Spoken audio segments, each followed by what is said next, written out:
Hi everyone, welcome to the Touch to Click channel. Today in this video we'll show you how to put Word icon on desktop in Windows 11 so you can quickly access Microsoft Word with a single click. Now let's get started. Step 1. Click on the Start button or press the Windows key on your keyboard. The Start menu contains all installed apps on your computer, including Microsoft Word. Step 2. Scroll through the app list or type Word in the search bar. Once Microsoft Word appears in the results, make sure it is the correct app you want to add to the desktop. Step 3. Right-click on Microsoft Word and select Open File Location.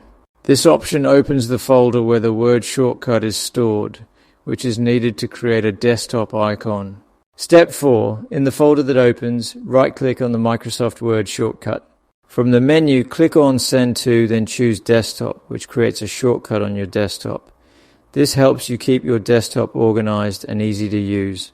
Thanks for watching, and don't forget to subscribe to Touch to Click for more helpful Windows tutorials.